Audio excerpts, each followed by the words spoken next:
दुनिया का एक विशिष्ट पावन पर्व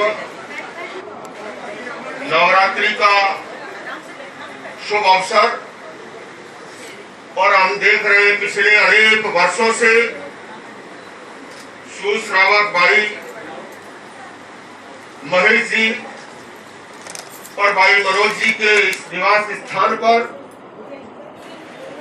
नमस्कार महामंत्र के इस महान अनुष्ठान के साथ साथ नव वर्ष को इस अध्यात्म साधना के महान पर्व नवरात्रि को मनाया जा रहा है। बंधुओं और बहनों, मणिकांचन का अद्भुत संयोग है।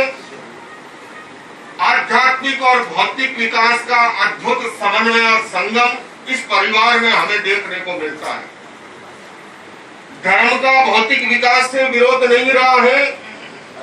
भगवान महावीर के समय में आनंद श्रावक जैसे श्रावक हुए, जिनकी अथाह संपदा का वर्णन हमें प्राचीन ग्रंथों में मिलता है। हमारी भारतीय संस्कृति ने किंतु सदैव संतुलन की बात कही कि भौतिक विकास अध्यात्म की नींव आधारित होता है तो वो जीवन में वरदान बनता है। ये बात चाहे आप जैन आगमों में पढ़े, उपनिषदों में पढ़े, उपनिषद के अंदर पुरुषार्थ चतुष्टयी की कल्पना की गई। अर्थ, काम, धर्म और मोक्ष।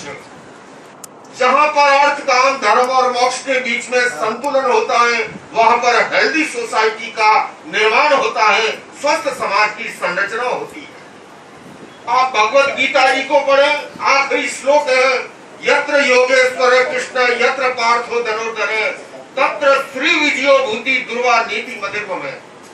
लोकमान्य तिलक जी ने टीका लिखते हुए लीक से हटकर के अर्थ किया। उन्होंने योगीराज कृष्ण को अध्यात्म का प्रतीक माना, अर्जुन को भौतिकता का प्रतीक मानते हुए कहा कि जहां पर अध्यात्म और भौतिकता के बीच में समन्वय है, संतुलन है, वहीं पर विजय है, वहीं पर भूति है, वहीं पर श्री है और वहीं पर लक्ष्मी है। और हम साक्षात अपनी आंखों से देख रहे हैं भाई महेश जी को, भाई मनोज जी को। हालांकि मैं अभी जब ये गा रहे थे देख रहा था कि इन्होंने 15 वर्ष पूर्व जब चुनाव लड़ा पहली बार जब आए तब भी ऐसे देखा था, और अब गोल्डन जुबली मना ली तभी भी ऐसे देखा। पिछले दिनों शायद 50वां जन्मदिन था ना। उस समय तो और आध्यात्मिक कार्यक्रम में हम भी उपस्थित होते हैं।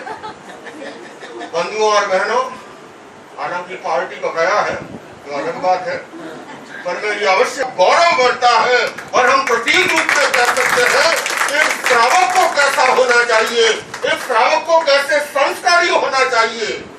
मैं पुनः कहूंगा, धर्म का भौतिक विकास से कोई विरोध नहीं है, किंतु हमारा अध्यात्म की नींव आधारित विकास होता है, जीवन में वरदान बनता है। अधिक लंबा समय नहीं लूंगा।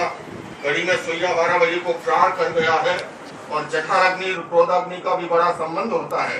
रास्ते में मैंने आ रहा था तो ड्राइवर से पूछा कि कार्यक्रम शुरू हो गया ना। बोले महाराज जी क्या बात कर रहे हो, वो तो सुबह 8 बजे ही शुरू हो गया।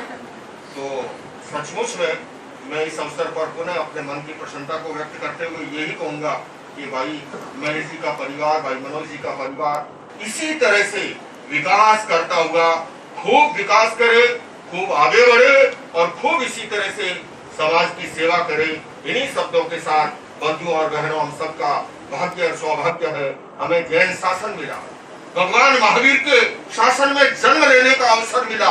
और मैं समझता हूँ दुनिया भर में घूमता हूँ, भगवान महावीर का दर्शन इतना साइंटिफिक है, इतना प्रैक्टिकल है, इतना रिलेवेंट है। आज दुनिया की 3 बड़ी समस्याएं मानी जाती है। पहली है ग्लोबल वार्मिंग, क्लाइमेट चेंज, जलवायु परिवर्तन की। दूसरी समस्या है हिंसा और आतंकवाद की। तीसरी समस्या है गरीबी की, अभाव की, असमानता की।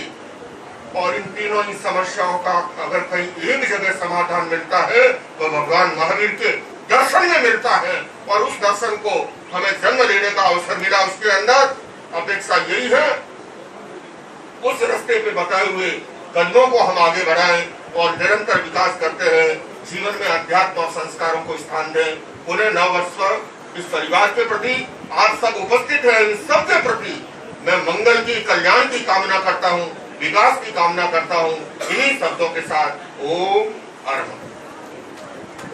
नमो लोये सप्प सावणम ऐसो पंचनमुक्कारो सौ पाव पणासनो मंगलानम च सब्बे सिंह परमो होई मंगलम चत्तारि मंगलम अरंता मंगलम सिद्धा मंगलम साहु मंगलम केवली वन्नतो धमो मंगलम चत्तारि लोकतमा अरंता लोकतमा सिद्धा लोकतमा साहु लोकतमा केवली वन्नतो धमो लोकतमो चत्तारि शरणं पवज्जामि अरंते शरणं पवज्जामि सिद्धे शरणं पवज्जामि साहु शरणं पवज्जामि केवली वन्नतं धम्मं शरणं पवज्जामि धम्मो मंगलमुक्तिठम् अहिंसा संयमो तवो देवावितं नमन्सन्ति यस्य धम्मे सयमः। ओम शांति शांति।